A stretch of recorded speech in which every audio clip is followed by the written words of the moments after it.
As the March 12th date approaches, I'm becoming more and more antsy. I'm eager to see what Brian Gutekunst does on the free agent market or what he does in the draft. But the Packers just signed somebody that we're going to be talking about in this video. But I want you guys to leave your comments. I personally do not like this signing. I want you guys to leave your comments. Now, I know we were able to retain Isaiah McDuffie for a 2-year, $8 million contract, which is $4 million a year, and it could be worth up to $9.5 million. Of course, there's always those little extras in the contract that's written up, but it says right here in this article in ESPN that ESPN pumped out that McDuffie started every game last season and posted 94 tackles, including 43 solo tackles, 3 tackles for loss, 3 quarterback hits, a sack, and a forced fumble. He had a very decent year last season. Okay, but if it's me, okay, I've got Quay Walker on the books this season. I've got Edric Cooper, one of the best upcoming linebackers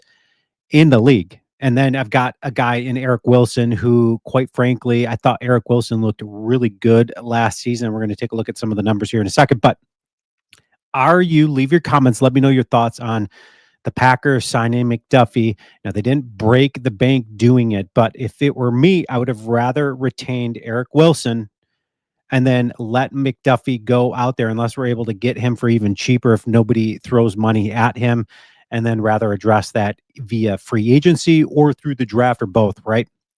That is my take. I want you guys to leave your comments. Let me know your thoughts there. But with my McDuffie, let's take a look at his overall PFF score. Last season, he had a 56.1. Okay, so 56.1. His overall grade, 56.1. Pass rush grade, 66. Run defense grade of a 66. So he did good in that respect, okay?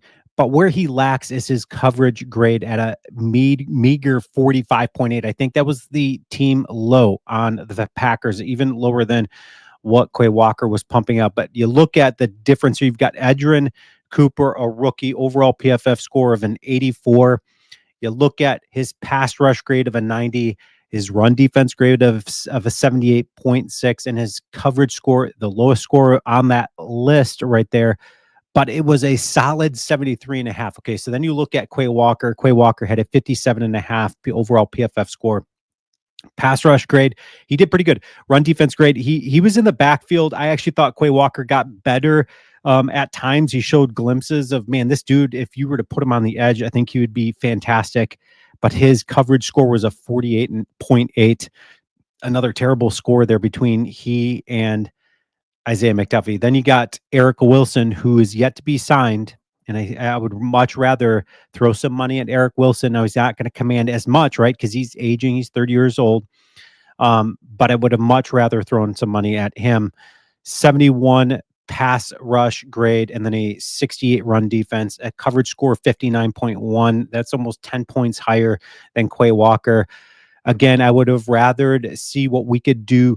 Sign Eric Wilson for a little bit of money, see what we've got out in the free agent market. There's some good linebackers out there. My number one guy would be Dre Greenlaw.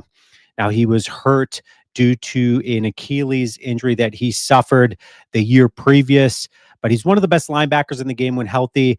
And he's only played 34 snaps last season, as this article says, but he is worth the flyer for anybody that needs an off-ball linebacker. I really think that Dre Greenlaw could be a very good addition. Now it's talking about best fits. San Francisco, I've been reading a lot of articles that San Francisco is not going to be able to retain Dre Greenlaw, that it's probably inevitable that he's walking. But then you got the Lions on here, and the Cardinals is kind of the number one suitable fits for him. I'd be pissed if he goes to the Lions, right? Why not get somebody like Dre Greenlaw in Green Bay alongside Quay Walker and Edrin Cooper? Imagine that linebacker list. And then you've got Eric Wilson coming off the bench rather than Isaiah McDuffie. I thought Isaiah McDuffie, of the 4 linebackers there in Green Bay, was the worst of them all, even worse than Quay Walker at times. Now, again, he had a good season. He had probably a better season than Quay Walker did. But again, I would much rather throw some money at Eric Wilson and then go see what we can do in free agency. I want you guys to leave your comments on that. And as always, go Pack Go.